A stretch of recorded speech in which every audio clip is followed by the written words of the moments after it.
ਡੰਕੇ ਦੀ ਚੋਟ ਤੇ ਅੱਜ ਕਹਿ ਰਿਹਾ, ਪਬਲਿਕਲੀ ਕਹਿ ਰਿਹਾ, ਇਹ ਲੋਕਾਂ 'ਚ ਖੜ ਕੇ ਕਹਿ ਰਿਹਾ ਕਿ ਜੇ ਸਮੇਧ ਸੈਣੀ ਦੇ ਲਾਡਲੇ ਔਰ ਬਲੂ ਆਈਡ ਉਦੋਂ ਦੇ ਆਈਜੀ ਤੇ ਅੱਜ ਦਾ ਡੀਜੀਪੀ ਉਹਦੇ ਨਾਲ ਮੇਰੀ ਕੋਈ ਮੀਟਿੰਗ ਹੋਈ ਹੋਵੇ ਔਰ ਕਿਤੇ ਹੀ ਹੋਈ ਹੋਵੇ ਤੇ ਮੈਂ ਰਾਜਨੀਤੀ ਸਦਾ ਲਈ ਛੱਡ ਦੂੰਗਾ। ਜਾ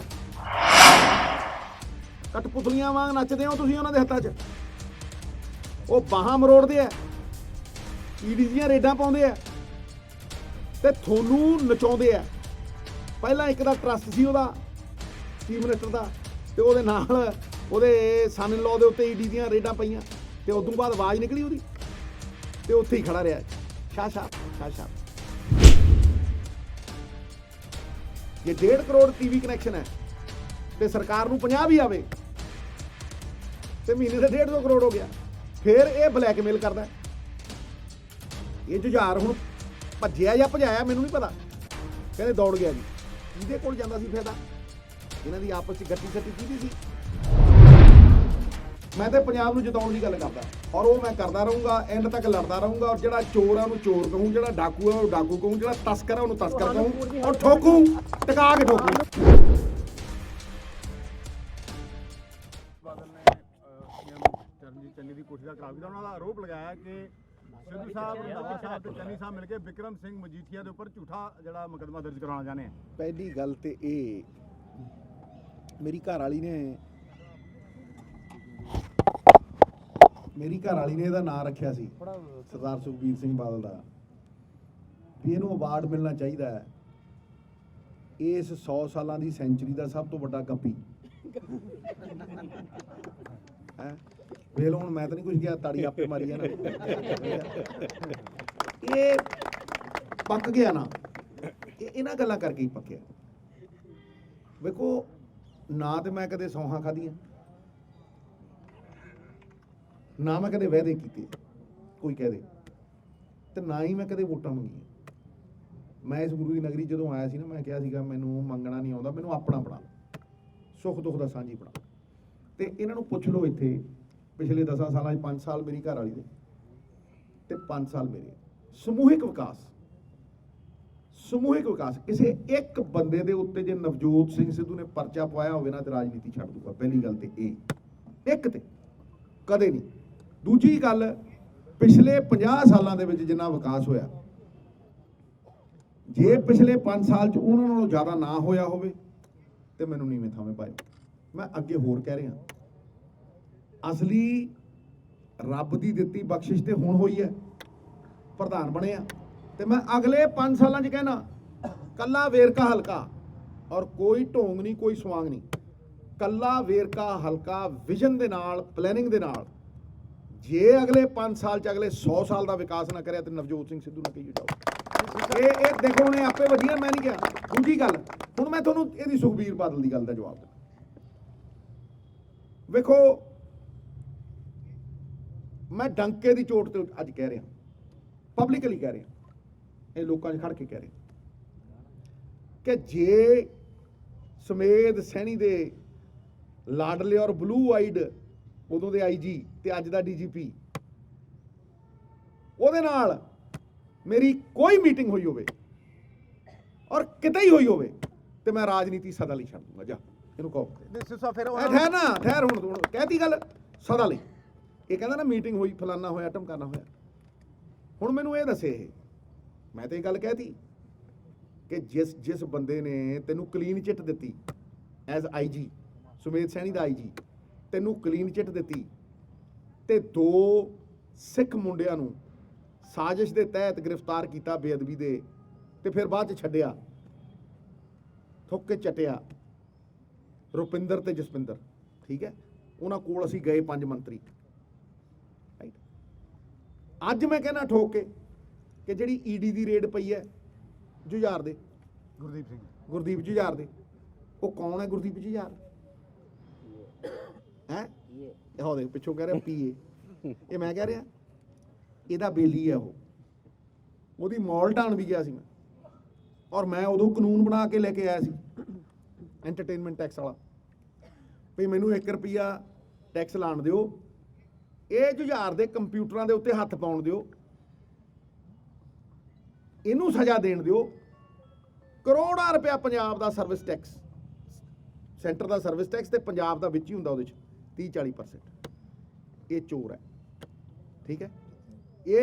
ਇਹਨੂੰ ਕਿਸੇ ਵੱਡੇ ਪੋਲੀਟੀਸ਼ੀਅਨ ਨੇ 11 ਏਕੜ ਜ਼ਮੀਨ ਵੀ ਦਿੱਤੀ ਹੈ ਪਿਛਲੇ ਉਸ 'ਚ, ਪਤਾ ਕਰ ਲਓ। ਇਹਦੇ ਨਾਲ ਹੀ ਲਾਗੇ ਹੀ ਲੱਗਦੀ, ਕਿਉਂ ਦਿੱਤੀ? ਇਹ ਭਾਈਆ ਲੱਗਦਾ ਉਹਦਾ? ਕਿਉਂ ਦਿੱਤੀ? ਦੂਜੀ ਗੱਲ, ਇਹ ਇਕੱਲੇ ਬੰਦੇ ਨੇ ਹਜ਼ਾਰਾਂ ਕੇਬਲ ਆਪਰੇਟਰਾਂ ਨੂੰ ਗੁਲਾਮ ਬਣਾ ਲਿਆ। ਇੱਥੇ ਖੁਦਕੁਸ਼ੀਆਂ ਕੀਤੀਆਂ ਲੋਕਾਂ ਨੇ, ਕੋਰਟ ਦੇ ਵਿੱਚ ਜ਼ਹਿਰ ਪੀਤੀ ਲੋਕਾਂ ਨੇ, ਪਤਾ ਕਰੋ। ਤੇ ਨਵਜੋਤ ਸਿੱਧੂ ਨੇ ਲੜਾਈ ਲੜੀ ਉਸ ਟਾਈਮ ਦੇ ਵਿੱਚ, 4 ਸਾਲ ਕਿਸੇ ਨੇ ਲੜੀ ਹੈ ਲੜਾਈ? ਕਿਉਂ ਕਹਿੰਦਾ ਸੀ? ਮੈਂ ਇਹ ਕਹਿੰਦਾ ਸੀਗਾ ਵੀ ਇਹ MSO ਦੇ ਹੱਥ 'ਚ ਹੀ ਹੈ ਸਾਰਾ ਕੁਝ। ਇੱਥੇ 1.5 ਕਰੋੜ ਕਨੈਕਸ਼ਨ ਹੈ ਟੈਲੀਵਿਜ਼ਨ ਦਾ, ਇਹ ਦੱਸਦਾ ਹੀ ਨਹੀਂ ਪੱਟੂ। ਇਹ ਕਹਿੰਦਾ ਜੀ 10 ਲੱਖ ਹੈ, 5 ਲੱਖ ਹੈ, ਤਾਂ ਕਿ ਇਹਨੂੰ ਟੈਕਸ ਨਾ ਦੇਣਾ ਪਵੇ। ਦੂਜੀ ਗੱਲ, ਸੁਖਬੀਰ ਨੂੰ ਪੁੱਛੋ ਵੀ ਇਹਦੇ ਤੇ ਟੈਕਸ ਲਾਇਆ ਤੂੰ? ਸਰਕਾਰ ਨੂੰ ਕੀ ਆਇਆ ਕੇਬਲ ਤੋਂ?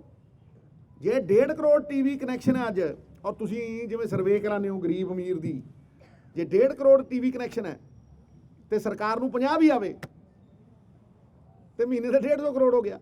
ਫਿਰ ਇਹ ਬਲੈਕਮੇਲ ਕਰਦਾ।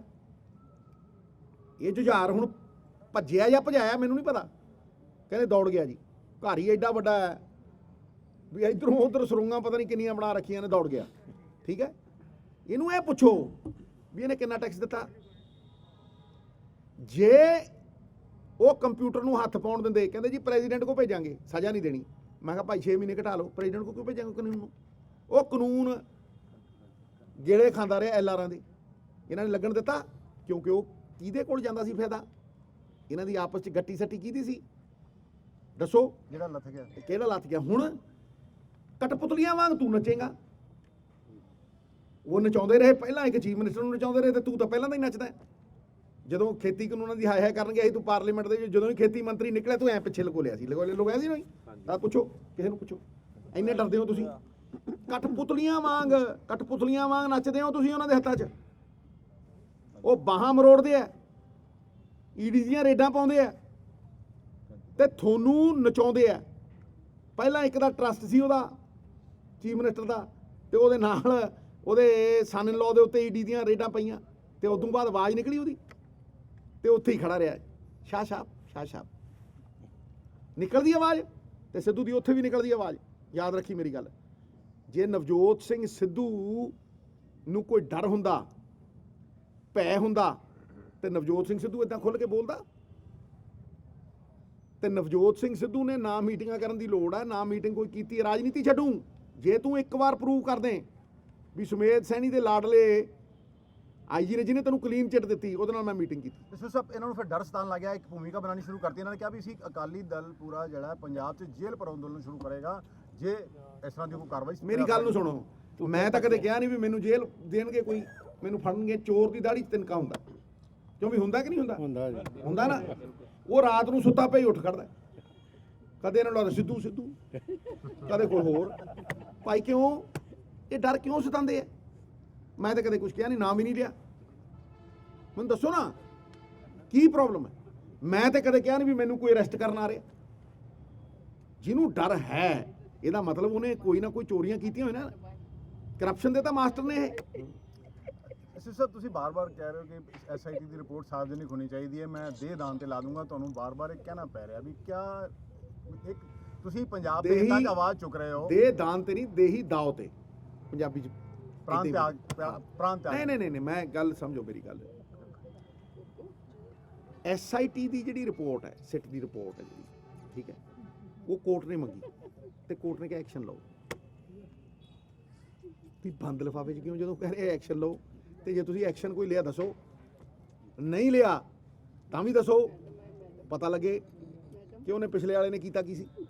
ਉਹ ਭਾਈ ਲੱਖਾਂ ਮਾਵਾਂ ਦੀਆਂ ਕੁੱਖਾਂ ਉੱਜੜ ਗਈਆਂ। ਵੇਰਕੇ ਜੀ ਦੇਖੋ ਕਿੰਨੇ ਸੂਏ ਲਾਲਾ ਮਰ ਗਏ ਹੈ, ਉਹਨਾਂ ਦੇ ਅੱਜ ਵੀ ਸਿਵਿਆਂ ਦੀ ਅੱਗ ਇਹਨਾਂ ਦੇ ਦਿਲਾਂ ਦੇ ਵਿੱਚ ਦਹਿਕਦੀ ਹੈ। ਮੈਂ ਕੀ ਕਹਿਣਾ ਵੀ ਜੇ ਤੁਸੀਂ ਕੋਈ ਐਕਸ਼ਨ ਲਿੱਤਾ, ਕੋਈ ਤੁਹਾਡੀ ਰਿਪੋਰਟ ਆ, ਉਹਨੂੰ ਸਾਰਵਜਨਿਕ ਕਰੋ, ਪਬਲਿਕ ਨੂੰ ਦੱਸੋ ਵੀ ਤੁਸੀਂ ਕੀ ਐਕਸ਼ਨ ਲਿੱਤਾ। ਨਹੀਂ ਤਾਂ ਲਓ, ਤੁਹਾਡੇ ਕੋਲ 2 ਹਦਾਇਤਾਂ ਨੇ ਕੋਰਟ ਦੀਆਂ, ਫਿਰ ਕੋਰਟ ਨੇ ਤੁਹਾਨੂੰ 6 ਮਹੀਨਿਆਂ ਦੇ ਵਿੱਚ ਕਿਹਾ ਬਰਗਾੜੀ ਦਾ ਚਾਰਜ ਸ਼ੀਟ ਤੇ ਅੱਜ 7ਵਾਂ ਮਹੀਨਾ ਹੈ। ਕਿਉਂ ਨਹੀਂ ਹੋਇਆ ਉਹ? ਕਿਉਂਕਿ ਸਮੇਧ ਸੈਣੀ ਨੂੰ ਬਲੈਂਕਟ ਬੇਲ ਤੁਹਾਡੇ ਐਡਵੋਕੇਟ ਜਨਰਲ ਨੇ ਦਵਾ ਕੇ ਦਿੱਤੀ। ਹੁਣ ਤੁਸੀਂ ਜੇ ਇੰਨਾ ਹੀ ਪੱਖ 'ਚ ਸੀ ਵੀ ਭਾਈ ਬਰਗਾੜੀ ਦਾ ਇਨਸਾਫ ਹੋਣਾ ਚਾਹੀਦਾ ਤੇ ਤੁਸੀਂ ਉਸ ਬਲੈਂਕਟ ਬੇਲ ਨੂੰ ਤੜਾਉਣ ਦੇ ਲਈ, ਉਹਨੂੰ ਕੁਆਸ਼ ਕਰਾਉਣ ਦੇ ਲਈ ਕੋਈ ਕੇਸ ਪਾਇਆ ਸੁਪਰੀਮ ਕੋਰਟ 'ਚ?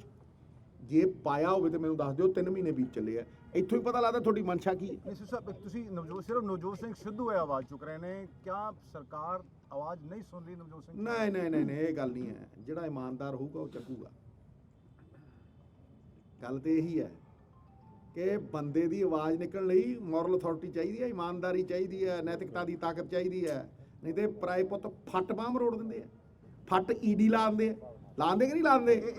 ਤੇ ਮੇਰੇ ਕਿਉਂ ਨਾ ਲਾਤੀ? ਇਹਦਾ ਫਿਰ ਇਹੀ ਮਤਲਬ ਕੱਢਿਆ ਜਾਏ ਕਿ ਵੀ ਸਰਕਾਰ ਹੀ ਜਿਹੜੀ ਹੈ ਆਰੋਪੀਆਂ ਨੂੰ, ਜਿਵੇਂ ਪਹਿਲੇ ਤੁਸੀਂ ਆਰੋਪ ਲਗਾਏ ਸੀ ਮੇਰੇ ਮੂੰਹ 'ਚ ਸ਼ਬਦ ਨਾ ਪਾ ਮਿੱਤਰ ਪਿਆਰੇ, ਮੈਂ ਬਹੁਤ ਸਿਆਣਾ ਨਿਆਣਾ ਨਹੀਂ, ਸਮਝਿਆ ਨਹੀਂ? ਮੇਰੀ ਗੱਲ ਨੂੰ ਸਮਝ ਲੈ, ਮੈਂ ਜਿਹੜੀ ਗੱਲ ਕਹਿ ਰਿਹਾ ਉਹ ਕੁਝ ਹੋਰ ਹੈ ਔਰ ਇਹਨੂੰ TRP ਨਾ ਬਣਾ। ਮੈਂ ਬੜੀ ਸਿੰਪਲ ਜੀ ਗੱਲ ਕਰ ਰਿਹਾ ਕਿ ਜਿਹੜਾ ਦੋਸ਼ੀ ਹੈ, ਮੈਂ ਕਿਸੇ ਦਾ ਨਾਂ ਨਹੀਂ ਲਿਆ, ਕੁਝ ਨਹੀਂ ਕਿਹਾ।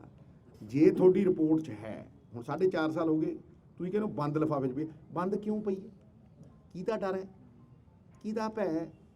ਕਿਹਨੂੰ ਛੁਪੋ ਰਹੇ ਹੋ? ਕਿਹਨੂੰ ਲੁਕਾ ਰਹੇ ਹੋ?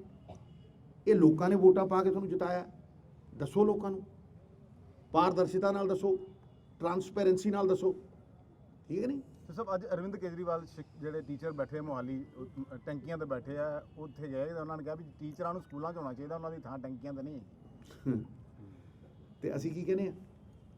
ਇੱਕ ਗੱਲ ਨੂੰ ਸਮਝ ਲਓ, ਦੇਖੋ ਕੇਜਰੀਵਾਲ ਸਾਹਿਬ ਨੇ ਆ ਕੇ ਲਓ ਵੀ ਆ ਸਾਰੀ ਗਵਾਹ ਹੈ, ਇੱਥੇ ਗਵਾਹ ਨੇ ਸਾਰੇ, ਉਹਨੇ ਕਿਹਾ ਵੀ ਪਰਚੀਆਂ ਸਾਂਭ ਕੇ ਰੱਖਿਓ, ਜਿੰਨੀਆਂ ਵੀ ਪਰਚੀਆਂ ਸੀ ਮੈਂ ਨੌਕਰੀ ਤੋਂ। ਕਿਹਾ ਜੀ ਦੱਸੋ ਜੀ, ਕਿਹਾ 26 ਲੱਖ ਪਰਿਵਾਰ ਹੈ ਪੰਜਾਬ 'ਚ, ਘਰ ਠੀਕ ਹੈ, 26 ਲੱਖ ਨੌਕਰੀ ਅਗਰ ਦੇਣੀ ਹੈ 30,000 ਰੁਪਏ 'ਚ, ਤੇ 93,000 ਕਰੋੜ ਰੁਪਇਆ ਬਣਦਾ ਹਿਸਾਬ 'ਚ, ਠੀਕ ਹੋ? 93,000 ਕਰੋੜ ਰੁਪਇਆ, ਠੀਕ ਹੈ। ਫਿਰ ਕਹਿੰਦਾ ਵੀ ਮੈਂ ਹਜ਼ਾਰ ਰੁਪਇਆ ਦਊਂਗਾ, ਮਾਂ ਧੀ ਭੈਣ ਸਭ ਨੂੰ ਦਿਆਂ। ਕਿਹਾ ਦਿੱਲੀ 'ਚ ਦਿੱਤਾ? ਨਹੀਂ ਦਿੱਤਾ। ਦਿੱਲੀ 'ਚ ਕਿੰਨੀਆਂ ਨੌਕਰੀਆਂ ਦਿੱਤੀਆਂ? 375 10 ਸਾਲਾਂ 'ਚ। ਮੈਂ ਦੱਸ ਰਿਹਾ 10 ਸਾਲਾਂ 'ਚ 375, ਮੈਨੀਫੈਸਟੋ 'ਚ ਨਹੀਂ ਇਹ, ਠੀਕ ਹੈ। ਅਗਰ ਤੁਸੀਂ 1000 ਰੁਪਇਆ ਹਰੇਕ ਧੀ ਭੈਣ ਮਾਂ ਨੂੰ ਦਿੰਦੇ ਹੋ, ਔਰਤਾਂ ਨੂੰ ਦਿੰਦੇ ਹੋ, ਤੇ 12,000 ਕਰੋੜ ਰੁਪਇਆ ਇਹ ਬਣਦਾ। 93,000 ਕਰੋੜ ਤੇ 12,000 ਕਰੋੜ ਕਿੰਨਾ ਹੋ ਗਿਆ? 1,05,000 ਕਰੋੜ। ਕਰੈਕਟ ਕਰ ਲਓ, 78,000 ਕਰੋੜ ਉਹ ਬਣਦਾ ਭਾਜੀ। 78,000 ਕਰੋੜ ਤੇ 12,000 ਕਰੋੜ ਹੈ। ਨਹੀਂ 78 ਨਹੀਂ, 93,000 30,000 ਰੁਪਏ ਦੀ ਤਨਖਾਹ ਜੇ 26 ਤੇ 78 ਠੀਕ ਨਹੀਂ, ਜੋ ਮੈਂ ਕਹਿ ਰਿਹਾ 93,000 ਕਰੋੜ ਮੇਰਾ ਕੈਲਕੂਲੇਟ ਕੀਤਾ ਹੁੰਦਾ। ਨਹੀਂ 26 ਤੇ 78 ਨਹੀਂ ਤਿੰਨ ਨਹੀਂ, ਜਿਹੜਾ ਜਿਸ ਤਰੀਕੇ ਦੇ ਨਾਲ ਜਿਹੜੀ ਤਨਖਾਹ TADA ਨਾਲ ਲਾ ਲੂ ਕੇ ਪੂਰਾ 93,000 ਕਰੋੜ ਤੇ 12,000 ਕਰੋੜ ਇਹ, ਠੀਕ ਹੈ। 12 ਤੇ 93 1 5 ਤੇ 3600 ਕਰੋੜ ਰੁਪਈਆ ਜਿਹੜਾ ਤੁਸੀਂ ਬਿਜਲੀ ਫਰੀ ਦੀ ਗੱਲ ਕਰ, 1,10,000 ਕਰੋੜ ਰੁਪਈਆ ਤੁਸੀਂ ਅਨਾਉਂਸ ਕਰ ਚੁੱਕੇ ਹੋ। ਤੇ ਪੰਜਾਬ ਦਾ ਬਜਟ 72,000 ਕਰੋੜ, ਉਹ 72,000 ਕਰੋੜ ਰੁਪਈਏ ਚੋਂ 67,000 ਕਰੋੜ ਤਨਖਾਹਾਂ ਤੇ ਕਰਜ਼ੇ 'ਚ, ਤੇ ਫਿਰ ਇੱਥੇ ਬਰੋਟਾ ਲੱਗਿਆ ਜਾਂ ਥੁੱਕਣ ਵਾਲੀ ਜਾਂ ਨੋਟ ਛਾਪਣ ਦੀ ਮਸ਼ੀਨ ਲੱਗੀ ਹੈ, ਕਿੱਥੋਂ ਲੈਣਾ? ਇਸੇ ਸਭ ਮੁਫਤਖੋਰੀ ਦੀ ਰਾਜਨੀਤੀ। ਕੋਈ ਕਹਿੰਦਾ ਮੈਂ ਬੱਤੀ ਫ੍ਰੀ ਕਰ ਦੂੰਗਾ, ਕੋਈ ਕਹਿੰਦਾ ਮੈਂ ਫ੍ਰੀ ਬੜੀ ਸਿੰਪਲ ਜੀ ਗੱਲ ਹੈ। ਕਿਆ ਪੰਜਾਬ ਦੇ ਲੋਕਾਂ ਨੂੰ ਬੜੀ ਸਿੰਪਲ ਜੀ ਗੱਲ ਹੈ, ਜਿਹੜੀਆਂ ਇਹ ਸਕੀਮਾਂ ਨੇ ਜੁਗਾੜ, ਇਹ ਜੁਗਾੜ ਦੇ ਨਾਲ ਤੁਸੀਂ ਲੋਕਾਂ ਨੂੰ ਲੁਭਾ ਸਕਦੇ ਹੋ, ਲੇਕਿਨ ਇਹ ਜੁਗਾੜ ਲੌਂਗ ਟਰਮ ਹੈ ਨਹੀਂ। ਕਦੇ ਵੀ ਕੋਈ ਚੀਜ਼ ਜਿਹੜੀ ਲੋਕਾਂ ਨੂੰ ਮਿਲੀ ਹੈ ਉਹ ਪਾਲਿਸੀ ਦੇ ਤਹਿਤ ਮਿਲੀ ਹੈ, ਨੀਤੀ ਦੇ ਤਹਿਤ ਮਿਲੀ ਹੈ, ਜਿਹਦਾ ਵਰਸ਼ਾਂ ਦਾ ਅਧਿਐਨ ਹੋਵੇ, ਰਿਸਰਚ ਹੋਵੇ, ਔਰ ਉਸ ਰਿਸਰਚ ਦੇ ਪਿੱਛੇ ਬਜਟਰੀ ਐਲੋਕੇਸ਼ਨ ਹੋਵੇ ਵੀ ਆਹ ਇੰਨਾ ਬਜਟ ਹੈ ਸਾਡੇ ਕੋਲ, ਇੰਨੇ ਪੈਸੇ ਨੇ ਸਾਡੇ ਕੋਲ, ਇੰਨੀਆਂ ਨੌਕਰੀਆਂ ਦੇਵਾਂਗੇ। ਜੇ ਇੰਨੀਆਂ ਹੀ ਨੌਕਰੀਆਂ, ਪੈਸੇ ਇੰਨੀ ਸਰਪਲਸ ਸੀ ਤੇ 1 ਲੱਖ ਨੌਕਰੀ ਪਈ ਹੈ ਖਾਲੀ ਪੰਜਾਬ ਸਰਕਾਰ ਦੀ, ਤੁਸੀਂ ਅੱਜ ਦਿਓ 5 ਲੱਖ ਬੰਦੇ ਤੁਹਾਡੀ ਜੈ ਜੈਕਾਰ ਕਰਨਗੇ। ਕਿਉਂ ਨਹੀਂ ਦਿੱਤੀ ਗਈ?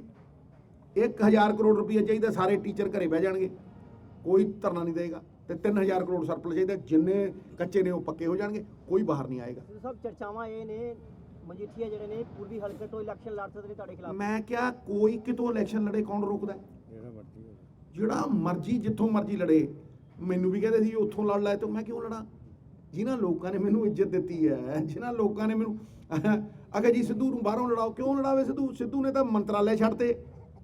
ਸਿੱਧੂ ਨੂੰ ਕਿਹਾ ਕੁਰੂਕਸ਼ੇਤਰੋਂ ਲੜ, ਸਿੱਧੂ ਲੜਿਆ। ਸਿੱਧੂ ਨੂੰ ਕਿਹਾ ਵੈਸਟ ਦਿੱਲੀੋਂ ਲੜਿਆ। ਸਿੱਧੂ ਉਹ ਛੱਡਣਾ ਯਾਰ, ਮੈਂ ਆਪਦੀ ਗੱਲ ਕਰ ਰਿਹਾ। ਸਵਾਰੀ ਆਪਣੇ ਸਮਾਨ ਦੀ ਆਪ ਜ਼ਿੰਮੇਵਾਰ, ਜਿਹੜਾ ਮਰਜ਼ੀ ਆਵੇ ਇੱਥੇ, ਸਮਝ ਨਹੀਂ ਆ। ਮੈਂ ਕੀ ਆ ਨਾ ਕਿ ਮੈਂ ਸਿੱਧੀ ਗੱਲ ਕੀਤੀ ਵੀ ਤੁਸੀਂ ਮੈਨੂੰ I&B ਮਿਨਿਸਟਰੀ ਦੇ ਰਹੇ ਹੋ ਜੇਤਲੀ ਸਾਹਿਬ, ਹਾਂਜੀ। ਤੁਸੀਂ ਮੈਨੂੰ ਕਹਿ ਰਹੇ ਹੋ ਵੀ ਕੁਰੂਕਸ਼ੇਤਰੋਂ ਲੜ, ਮੈਂ MP ਵੀ ਨਹੀਂ ਲੜਦਾ, ਲੇਕਿਨ ਮੈਂ ਅੰਮ੍ਰਿਤਸਰ ਦੇ ਲੋਕਾਂ ਨੂੰ, ਅੰਮ੍ਰਿਤਸਰ ਈਸਟ ਦੇ ਲੋਕਾਂ ਨੂੰ ਜਿਹੜਾ ਵਚਨ ਦਿੱਤਾ ਉਹ ਮਰਦਾ ਮਰ ਜੂਗਾ, ਕਦੇ ਟੁੱਟਣ ਨਹੀਂ ਦਊਗਾ। ਇਹ ਵਿਸ਼ਵਾਸ ਹੈ। ਤੇ ਨਵਜੋਤ ਸਿੰਘ ਸਿੱਧੂ ਇਹ 5 ਇਲੈਕਸ਼ਨ ਲੜਿਆ, 6 ਇਹ ਜਿਤਾਏ ਨਾ, ਸਮਝਿਆ ਨਹੀਂ? ਇਹ ਕਿਉਂ? ਤੇ ਮੈਂ ਤਾਂ ਕਦੇ ਨਹੀਂ ਕਿਹਾ ਵੀ ਮੈਂ ਜਾ ਕੇ ਫਲਾਣਿਓ ਲੜਨਾ ਤੇ ਠਮਕਾਣਿਓ ਲੜਨਾ। ਇਹਦੀ ਭੈਣ ਜੀ ਨੇ ਮੈਨੂੰ ਕਿਹਾ ਸੀ ਬਠਿੰਡਿਓ ਲੜ ਲੈ, ਮੈਂ ਕਿਉਂ ਜਾਵਾਂ ਉੱਥੇ? ਮੈਂ ਕਮਲਾ ਵੀ ਮੈਂ ਵਚਨ ਦੇ ਕੇ ਫਿਰ ਜੂ। ਦੂਜੀ ਗੱਲ ਇਹ ਕਿ ਇਹ ਕਿਸੇ ਦਾ ਵੀ ਅਖਤਿਆਰ ਹੈ, ਕੋਈ ਵੀ ਆਵੇ, ਕੋਈ ਲੜ ਸਕਦਾ। ਫਾਈਟ ਤੇ ਫਿਰ ਹੋ ਜਾਏਗੀ। ਮੈਂ ਕਹਿੰਦਾ ਫਾਈਟ ਹੋਊ, ਟਾਈਟ ਹੋਊ, ਕੋਈ ਜੋ ਵੀ ਹੋਊ ਉਹ ਤਾਂ ਪਤਾ ਲੱਗ ਜੂ, ਸਮਝ ਨਹੀਂ? ਸਵਾਲ ਇਹ ਹੈ, ਇਹ ਲੋਕਾਂ ਦੇ ਹੱਥ ਹੈ, ਇਹਦੇ 'ਚ ਮੈਂ ਨਾ ਹੰਕਾਰ ਕਰਾਂ ਕਿ ਨਹੀਂ। ਕਦੇ ਜ਼ਿੰਦਗੀ 'ਚ ਵਰੀ ਨਹੀਂ ਹੋਈ। ਮੈਂ ਤਾਂ ਪੰਜਾਬ ਨੂੰ ਜਿਤਾਉਣ ਦੀ ਗੱਲ ਕਰਦਾ, ਔਰ ਉਹ ਮੈਂ ਕਰਦਾ ਰਹੂੰਗਾ, ਐਂਡ ਤੱਕ ਲੜਦਾ ਰਹੂੰਗਾ। ਔਰ ਜਿਹੜਾ ਚੋਰ ਆ ਉਹਨੂੰ ਚੋਰ ਕਹੂੰ, ਜਿਹੜਾ ਡਾਕੂ ਆ ਉਹਨੂੰ ਡਾਕੂ ਕਹੂੰ, ਜਿਹੜਾ ਤਸਕਰ ਆ ਉਹਨੂੰ ਤਸਕਰ ਕਹੂੰ, ਔਰ ਠੋਕੂ, ਟਿਕਾ ਕੇ ਠੋਕੂ। ਨਹੀਂ ਆ ਮੈਨੂੰ ਸਾਲਾ ਭਣਵਈਆ ਭਾਵੇਂ ਇਕੱਠੇ ਆ ਜਾਣ, ਮੈਨੂੰ ਨਹੀਂ, ਇਹ ਗੱਲਾਂ ਨਾ ਕਰਿਆ। ਇਹ ਹੰਕਾਰ ਹੁੰਦਾ ਹੈ, ਇਹ ਹੰਕਾਰ ਹੁੰਦਾ। ਕਦੇ ਵੀ ਕਿਸੇ ਨੂੰ ਇਹ ਨਹੀਂ ਸੋਚਣਾ ਚਾਹੀਦਾ। ਪੰਜਾਬ ਦੇ ਲੋਕਾਂ ਦੇ ਫੈਸਲੇ ਹੁੰਦੇ ਆ। ਦੂਜੀ ਗੱਲ, ਮੈਂ ਪੰਜਾਬ ਲਈ ਲੜਦਾ, ਮੈਂ ਵੱਡੀਆਂ ਲੜਾਈਆਂ ਲੜਦਾ। ਮੈਂ ਗੱਲ ਸਮੁੰਦਰ ਦੀ ਕਰਦਾ, ਤੁਸੀਂ ਟੋਬੇ ਦੀ ਕਰਦੇ ਹੋ। ਕਿਉਂ ਬਈ? ਉਹ ਟੋਬੇ ਦਾ ਡੱਡੂ ਸੀ ਇੱਕ, ਉਹ ਵੱਡਾ ਹੋ ਗਿਆ, ਮੋਟਾ ਤਾਜ਼ਾ ਹੋ ਗਿਆ। ਇੱਕ ਸਮੁੰਦਰੀ ਡੱਡੂ ਗਿਰਿਆ ਵਿੱਚ। ਉਹ ਕਹਿੰਦਾ ਕਿੱਥੋਂ ਆਇਆ? ਕਹਿੰਦਾ ਮੈਂ ਸਮੁੰਦਰੋਂ ਆਇਆ। ਕਹਿੰਦਾ ਅੱਛਾ ਤੂੰ ਸਮੁੰਦਰੋਂ ਆਇਆ? ਕਹਿੰਦਾ ਹਾਂ ਮੈਂ ਸਮੁੰਦਰੋਂ ਆਇਆ। ਕਹਿੰਦਾ ਤੇਰਾ ਸਮੁੰਦਰ ਕਿੱਡਾ ਕੁ ਵੱਡਾ? ਕਹਿੰਦਾ ਯਾਰ ਹੁਣ ਮੈਂ ਤੈਨੂੰ ਕੀ ਦੱਸਾਂ। ਉਹ ਟੋਬੇ ਵਾਲੇ ਡੱਡੂ ਨੇ ਛਾਲ ਮਾਰੀ, ਉਹਨੇ ਖੂਹ ਵਾਲੇ ਨੇ ਇੱਥੋਂ ਛਾਲ ਮਾਰੀ, ਦੂਏ ਪਾਸੇ ਖੂਹ ਦੇ। ਕਹਿੰਦਾ ਤੇਰਾ ਸਮੁੰਦਰ ਏਡਾ ਵੱਡਾ ਹੈ? ਉਹ ਕਹਿੰਦਾ ਹੁਣ ਮੈਂ ਤੈਨੂੰ ਫੇਰ ਛਾਲ ਮਾਰੀ। ਲੈ ਕਹਿੰਦਾ ਤੇਰਾ ਸਮੁੰਦਰ ਏਡਾ ਵੱਡਾ ਹੋ ਹੀ ਨਹੀਂ ਸਕਦਾ। ਹੁਣ ਜਿਹੜੇ ਖੂਹਾਂ 'ਚ ਡੱਡੂ ਪੈਦਾ ਹੋਏ ਨੇ ਟਰ ਟਰ ਕਰੀ ਜਾਂਦੇ, ਉਹਨੂੰ ਸਮੁੰਦਰ ਦਾ ਕੀ ਪਤਾ? ਮੈਂ ਕਿੱਥੋਂ ਦੱਸਾਂ? ਦੱਸੋ, ਤੁਸੀਂ ਦੱਸੋ ਵੀ ਮੈਂ ਦੱਸਾਂ ਕੀ ਪਤਾ ਉਹਨਾਂ ਨੂੰ ਸਮੁੰਦਰ ਦਾ? ਮੈਂ ਸਮੁੰਦਰ ਦੀਆਂ ਗੱਲਾਂ ਕਰਦਾ, ਪੰਜਾਬ ਨੂੰ ਬਚਾਉਣ ਦੀ ਗੱਲ ਕਰਦਾ, ਪੰਜਾਬ ਦੇ ਨੌਜਵਾਨਾਂ ਦੀ ਅਗਲੀ ਪੀੜ੍ਹੀ ਦੀ ਰੱਖਿਆ ਦੀ ਗੱਲ ਕਰਦਾ, ਪੰਜਾਬ ਨੂੰ ਪਾਲਿਸੀ ਦੇ ਨਾਲ, ਨੀਤੀਆਂ ਦੇ ਨਾਲ ਇਸ ਕਰਜ਼ੇ 'ਚੋਂ ਬਾਹਰ ਕੱਢਣ ਦੀ ਗੱਲ ਕਰਦਾ। ਜਿਹੜਾ ਕਰਜ਼ਾ ਹੈ ਉਹ ਆਮ ਲੋਕ ਦੇਈ ਜਾਂਦੇ ਆ, 50,000 ਕਰੋੜ ਰੁਪਈਆ ਇੰਡਾਇਰੈਕਟ ਟੈਕਸਸ ਤੇ, ਤੇਲ ਦੇ ਉੱਤੇ, ਟੋਲ ਟੈਕਸਾਂ ਦੇ ਉੱਤੇ। ਮੈਂ ਤਾਂ ਚਾਹੁੰਦਾ ਟੋਲ ਟੈਕਸ ਹੋਵੇ ਹੀ ਨਾ ਕਿਤੇ, ਸਮਝ ਨਹੀਂ? ਮਤਲਬ ਗਰੀਬ ਟੈਕਸ ਦੇ ਰਿਹਾ। ਸਿੱਧੂ ਸਾਹਿਬ, ਨਵਜੋਤ ਸਿੰਘ ਸਿੱਧੂ ਸੀਗੇ ਪਹਿਲੇ ਮੰਤਰੀ ਪਦ ਦਾਅਵੇ ਤੇ ਲਾਤਾ, ਫਿਰ ਤੁਸੀਂ ਆਪਣੀ ਪ੍ਰਧਾਨਗੀ ਦਾਅਵੇ ਤੇ ਲਾਤੀ ਪੰਜਾਬ ਦੇ ਹਿੱਤਾਂ ਦੇ ਖਾਤਰ। ਕਿਆ ਪੰਜਾਬ ਦਾ ਰੋਡ ਮੈਪ ਜੋ ਨਵਜੋਤ ਸਿੰਘ ਸਿੱਧੂ ਕੋਲ ਹੈਗਾ, ਕਿਆ ਉਹ ਪੰਜਾਬ ਸਰਕਾਰ ਜਿਹੜੀ ਮੌਜੂਦਾ ਲਾਗੂ ਕਰੇਗੀ, ਜਾਂ ਅਗਲੇ ਫਿਰ ਆਪਾਂ 5 ਸਾਲ ਲੋਕਾਂ ਕੋ ਮੰਗਾਂਗੇ ਵੀ ਸਾਨੂੰ 5 ਸਾਲ ਦਾ ਮੌਕਾ ਦਿੱਤਾ ਜਾਵੇ, ਅਸੀਂ ਇਹ ਰੋਡ ਮੈਪ ਤਾਂ ਲਾਗੂ ਕਰਾਂਗੇ? ਮੇਰੀ ਇੱਕ ਗੱਲ ਨੂੰ ਸੁਣ ਲੈ ਮਿੱਤਰ ਪਿਆਰੇ, ਨਾ ਤੇ ਲੋਕ ਬੇਵਕੂਫ ਬਣਨਗੇ ਹੁਣ, ਨਾ ਹੀ ਇਹਨਾਂ ਨੇ ਲਾਰੇ ਸੁਣਨੇ ਆ। ਇਹ ਕਿਸੇ ਨੇ ਵੀ ਨਹੀਂ ਸੁਣਨਾ, ਹਰੇਕ ਨੇ ਜਵਾਬ ਮੰਗਣੇ। ਤੇ ਮੈਂ ਅਗਰ ਜਾਊਂਗਾ ਤੇ ਮੈਂ ਭਾਈ, ਪਹਿਲੀ ਗੱਲ ਤੇ ਮੈਂ ਸਾਰੀ ਉਮਰ ਕਹਿ ਚੁੱਕਿਆ ਕਿ ਨਾ ਮੈਂ ਪ੍ਰਿਯੰਕਾ ਜੀ ਨੂੰ ਛੱਡਾਂ ਤੇ ਨਾ ਮੈਂ ਰਾਹੁਲ ਗਾਂਧੀ ਨੂੰ ਛੱਡਾਂ। ਮੈਂ ਕਾਂਗਰਸੀ ਸੀ ਤੇ ਕਾਂਗਰਸੀ ਹੀ ਮਰੂੰ, ਯਾਦ ਰੱਖੀ ਮੇਰੀ ਗੱਲ। ਪਹਿਲੀ ਗੱਲ ਤੇ ਇਹ ਤੈਅ ਕਰ ਲੈ। ਦੂਜੀ ਗੱਲ, ਜੇ ਉਹ ਇਜਾਜ਼ਤ ਦੇਣਗੇ ਤੇ ਮੈਂ ਇੱਕ ਏਜੰਡੇ ਨਾਲ ਜਾਊਂਗਾ, ਬਾਬੇ ਨਾਨਕ ਦਾ 13 ਤੋਲਿਆ ਏਜੰਡਾ, ਉੱਥੋਂ ਇੰਸਪਾਇਰ ਹੋ ਕੇ ਬਾਬੇ ਨਾਨਕ ਦੀ ਚਰਨਾਂ ਦੀ ਧੂੜ ਲਾ ਕੇ ਕਿ ਆਹ 13 ਪੁਆਇੰਟਾਂ ਦੇ ਨਾਲ ਪੰਜਾਬ ਖੜਾ ਹੁੰਦਾ ਹੈ। 30 ਸਾਲਾਂ 'ਚ ਬਰਬਾਦ ਹੋਇਆ, ਐਦਾਂ ਖੜਾ ਹੁੰਦਾ ਹੈ। ਘਰ ਘਰ ਜਾਊਂ, ਹਰ ਥਾਂ ਤੇ ਲੋਕਾਂ ਨੂੰ ਕਨਵਿੰਸ, ਲੋਕੀ ਆਲਰੇਡੀ ਕਨਵਿੰਸ ਨੇ, ਇਹਨਾਂ ਲੋਲੀਪਾਪਾਂ ਤੋਂ ਤੰਗ ਨੇ। ਲੋਕਾਂ ਨੂੰ ਸਮਝ ਆਉਂਦੀ ਹੈ, ਕਿਸੇ ਨੂੰ ਪੁੱਛ ਲੈ ਇੱਥੇ, ਸਭ ਨੂੰ ਸਮਝ ਆਉਂਦੀ ਹੈ ਵੀ ਇਹ ਲਾਰੇ ਲੱਪੇ ਲਾ ਦਿੰਦੇ ਆ 2 ਮਹੀਨੇ ਤੇ ਉਦੋਂ ਬਾਅਦ 5 ਸਾਲ ਕੁਝ ਨਹੀਂ ਦਿੰਦੇ। ਇਸ ਕਰਕੇ ਮੈਂ ਜਾਊਂਗਾ, ਅਗਰ ਉਹਨਾਂ ਦੀ ਇਜਾਜ਼ਤ ਹੋਈ ਮੈਂ ਕਰੂੰਗਾ, ਅਗਰ ਨਾ ਹੋਈ ਤੇ ਮੈਂ ਪ੍ਰਧਾਨ ਬਣ ਕੇ ਕਾਂਗਰਸ ਦੀ ਸੇਵਾ ਕਰੂੰਗਾ। ਪਰ ਮੈਂ ਪੰਜਾਬ ਦੇ ਲੋਕਾਂ ਨਾਲ ਝੂਠ ਨਹੀਂ ਬੋਲੂੰਗਾ, ਪੰਜਾਬ ਦੇ ਲੋਕਾਂ ਨੂੰ ਧੋਖਾ ਨਹੀਂ ਦਊਂਗਾ, ਪੰਜਾਬ ਦੇ ਲੋਕਾਂ ਨਾਲ ਇੱਕ ਗੱਲ ਇਹੋ ਜਿਹੀ ਨਹੀਂ ਕਰੂੰਗਾ ਜਿਹੜੀ ਪੰਜਾਬ ਦੇ ਲੋਕਾਂ ਦੇ ਹਿੱਤ ਦੀ ਨਾ ਹੋਵੇ। ਬਾਤ ਖਤਮ। ਲਾਸਟ ਸਵਾਲ ਹੈ ਸਿੱਧੂ, ਲਾਸਟ ਸਵਾਲ ਹੈ ਜੀ, ਹੋ ਗਿਆ ਖਤਮ। ਸਿੱਧੂ ਸਾਹਿਬ ਲਾਸਟ ਸਵਾਲ ਹੈ। ਕੇਜਰੀਵਾਲ ਸਾਹਿਬ ਨੇ ਕਿਹਾ ਵੀ ਕਿਸ ਤਰ੍ਹਾਂ ਮੁੱਕੇਗਾ ਮਾਫੀਆ? ਇੱਕ ਪਾਸੇ ਚੰਨੀ ਸਾਹਿਬ ਦੇ ਟਰਾਂਸਪੋਰਟ ਮਾਫੀਆ ਬੈਠਦਾ ਤੇ ਦੂਸਰੇ ਪਾਸੇ ਰੇਤ ਮਾਫੀਆ ਬੈਠਦਾ। ਇਹ ਉਹਨਾਂ ਨੇ ਮੈਨੂੰ ਕੀਤਾ ਸਵਾਲ? ਨਹੀਂ, ਉਹਨਾਂ ਨੇ ਕਿਹਾ ਜੀ, ਉਹਨਾਂ ਨੇ ਕਿਹਾ ਵੀ ਨਵਜੋਤ ਸਿੰਘ ਸਿੱਧੂ ਜਿਹੜਾ ਜੋ ਕਹਿ ਰਹੇ ਨੇ ਠੀਕ ਕਹਿ ਰਹੇ ਨੇ, ਬਟ ਮਾਫੀਆ ਤੇ ਲਗਾਮ ਕਿਸ ਤਰ੍ਹਾਂ ਲੱਗੇਗੀ? ਇੱਕ ਪਾਸੇ ਮੁੱਖ ਮੰਤਰੀ ਦੇ ਜਿਹੜੇ ਰੇਤ ਮਾਫੀਆ ਬੈਠਦਾ ਤੇ ਦੂਸਰਾ ਟਰਾਂਸਪੋਰਟ ਮਾਫੀਆ ਬੈਠਦਾ ਹੈ। ਇੱਕ ਗੱਲ ਨੂੰ ਧਿਆਨ ਨਾਲ ਸਮਝ ਲਓ, ਲੜਾਈ ਸਿਸਟਮ ਨਾਲ ਹੈ, ਕਿਸੇ ਇੰਡੀਵਿਜੂਅਲ ਨਾਲ। ਸਮਝ ਨਹੀਂ, ਇੱਕ ਸਿਸਟਮ ਇਹੋ ਜਿਹਾ ਬਣਾ ਦਿਓ, ਰੇਤਾ ਸਰਕਾਰੀ, ਸ਼ਰਾਬ ਸਰਕਾਰੀ, ਇੱਕ ਸਿਸਟਮ ਇਹੋ ਜਿਹਾ ਬਣਾ ਦਿਓ, ਕੋਈ ਕੀ ਕਰੂ? ਤੇ ਜਿਹੜੇ ਲਾਇਸੈਂਸ ਨੇ ਘਰ ਘਰ ਫਿਰਦੇ ਨੇ ਲੋਕਾਂ ਦੇ ਕੋਲ, ਉਹ ਇਹਨਾਂ ਮੁੰਡਿਆਂ ਨੂੰ ਦਿਓ, ਚੰਗੇ ਬੰਦਿਆਂ ਨੂੰ ਦਿਓ, ਸਰਕਾਰ ਦੇ ਕੋਲ ਪੈਸੇ ਹੋਣ। ਸਿਸਟਮ ਜਦੋਂ ਖੜਾ ਹੁੰਦਾ ਹੈ ਤੇ ਕੋਈ ਬੇਈਮਾਨੀ ਨਹੀਂ ਕਰ ਸਕਦਾ। ਤੇ ਜੇ ਮੈਨੂੰ ਸੱਚੀ ਗੱਲ ਪੁੱਛੋ ਤੇ ਮੈਂ ਸੱਚੀ ਗੱਲ ਦੱਸ ਦਿੰਦਾ, ਜੇ ਕਰਪਸ਼ਨ ਦੂਰ ਕਰਨੀ ਹੈ, ਛੋਟੇ ਮੋਟੇ ਥੱਲੇ ਵਾਲੇ ਅਫਸਰਾਂ ਨੂੰ ਸਜ਼ਾ ਨਾ ਦਿਓ, ਜਿਹੜਾ ਉੱਤੇ ਬੈਠਾ ਉਹਨੂੰ ਠੋਕੋ, ਐਂ ਦੂਰ ਹੋ। ਹਰ ਕਿਸੇ ਕੋਲ ਨਵਜੋਤ ਸਿੰਘ ਸਿੱਧੂ ਵਰਗਾ ਮਾਦਾ ਨਹੀਂ ਹੈ। ਮੈਂ ਕਿਹਾ ਜੇ ਨਵਜੋਤ ਸਿੰਘ ਸਿੱਧੂ ਕੋਲ ਮਾਦਾ, ਫਿਰ ਮੰਨ ਨਵਜੋਤ ਸਿੱਧੂ ईमानदार है, हर कोई नहीं, बस खत्म गल। अब देख सकते हैं ये थे नवजोत सिंह सिद्धू, जिनका कहना है कि पंजाब के हितों से वह कोई समझौता नहीं करेंगे, भले ही उन्हें कोई भी पद क्यों ना त्यागना पड़े। उन्होंने ये भी कहा है कि लोग इस बार किसी भी बहकावे में नहीं आएंगे। इस बार लोग रोड मैप चाहते हैं, झूठ बोलकर सत्ता हासिल नहीं की जा सकती है। एक मादा होना चाहिए और हिम्मत के साथ पंजाब को आगे ले जाने की उन्होंने भी बात करी है। उन्होंने ये भी कहा है कि यदि कोई ये कह रहा है कि उन्हें अंदर दे दिया जाएगा तो ये उसका डर उसे क्यों सता रहा है, ये तो वही जाने। अमृतसर से D4 न्यूज़ के लिए दीपक भंडारी की खास रिपोर्ट।